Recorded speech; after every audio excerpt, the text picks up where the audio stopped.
This is the early afternoon of the 12th of November. I just went ahead and I ran this whole clip put up by Sunny Snails. And when I went to download it, there was nothing there again. So I'm going to only play about maybe 5 or 6 minutes of it. You'll have it to watch its entirety. But I'm going to make a prediction. Gavin Newsom, the governor of California, has for a long time aspirations of becoming president.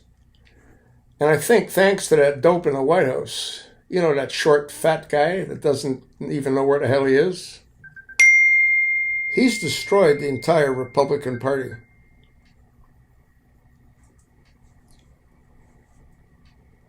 And because of that, I'm going to make a prediction that Gavin Newsom will be the next president of the United States.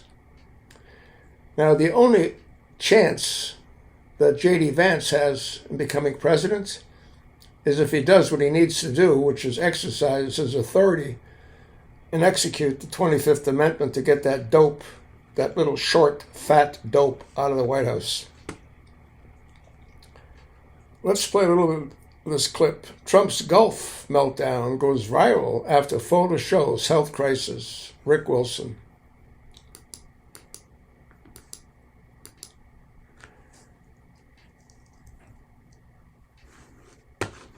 I have no idea what it's doing.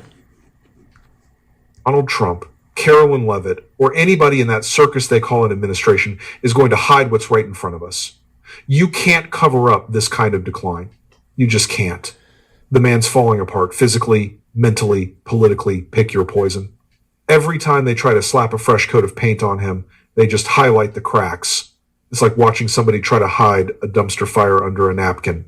They keep thinking if they stage another photo op, the public's going to forget he's in meltdown mode. But every time they try it, it gets more absurd. Case in point, today's masterpiece, the so-called Oval Office meeting. Yeah, about that. It wasn't a meeting. It was a set piece.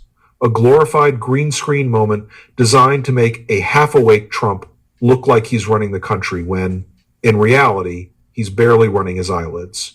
Weekend at Bernie's Oval Office edition, they pushed out the photo Trump at the desk, flags behind him, papers stacked like props, and MAGA media tripped over themselves screaming, "Look, he's working!" Except, small problem. The logs don't show anyone coming in or out. The light's all wrong for the time of day. The shot matches perfectly with footage from another event earlier in the week. It's the same fake meeting recycled for another round of propaganda. And then that leaked image drops, you know, the one where you can see the camera rig and the aides hovering like nurses at a retirement home. Yeah, that one. The minute it hit the internet, it was over. You can't spin that away. The guy slumped at the desk, eyes half closed, bruises on his hands like he's been wrestling his own walker, ankles puffed up like he's auditioning for the Michelin Man. This is not a well man. And yet here comes Carolyn Levitt, bless her heart, telling the press that Trump's sharp, energetic, and focused. What exactly? The nap he's about to take? These people are running a White House like it's a stage play, props, lighting, retakes, and a star who can't remember his lines. They don't even realize the more they insist he's fine, the more obvious it is that he's not. Every excuse, every phony photo op, every carefully cropped shot, it all screams panic. The cover-up isn't working because the cover-up is the story now. So yeah, we'll get into the whole fake Oval Office debacle that just blew up in their faces. But before we do, I want to start with Lawrence O'Donnell, the only guy in mainstream media who's actually talking about Donald Trump's health struggles. Well, if Donald Trump gets dementia, how will we know? Donald Trump's mental decline, which is more and more obvious, started from such a low level of mental processing power that it's hard to track his decline. It's from low to lower.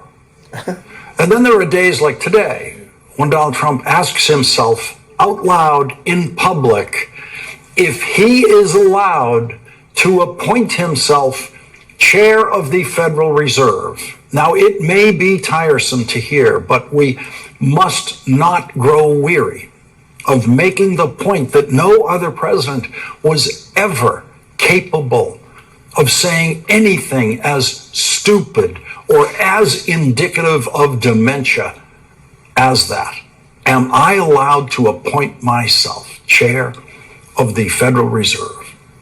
And we must not grow weary of reminding ourselves what the White House press corps would have done if Joe Biden ever said anything like that, and how big the headlines would be in the next day's print editions of the New York Times and the Washington Post and every newspaper in the country. Because if we grow weary of making the point of how singularly stupid and possibly clinically demented Donald Trump's statements are, then we will become part of the normalization process of those statements, which most of the American news media has unwittingly participated in. And 14-year-olds in this country will think it's perfectly normal for a president to say those things. It's really just Lawrence O'Donnell at this point, isn't it? It is just him. He's the only one who has been talking about Epstein consistently, Donald Trump's cognitive decline, and almost more importantly than both of those things. The mainstream media's complete lack of coverage of either of them. You know, I always say this. It's not just enough to be an independent media outlet, to be doing stuff on YouTube, on Twitter, on TikTok, on Instagram, on Substack. You also have to be working to not align yourself with the mainstream press, to not just do business as usual, to cover the stories that people don't want to talk about or are being stopped from talking about. And that is why every opportunity that the press gets, they should be asking about Donald Trump's health, because when they do ask, Carolyn Levitt gets very strange answers like this, which kind of illuminate why there was a fake meeting in the Oval Office today. If you want Another ad just popped.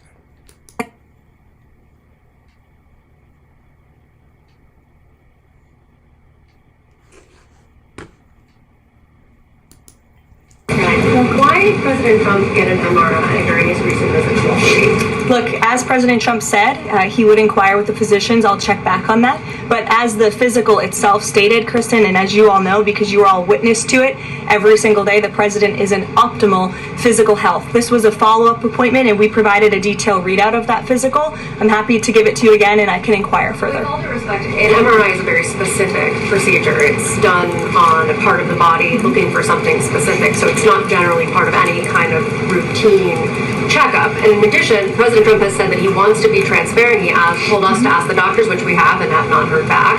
Why don't we have more information on this? As I said, I'll check back for you. So here's where we are. That's the end of it. Pass it along, and thanks for listening.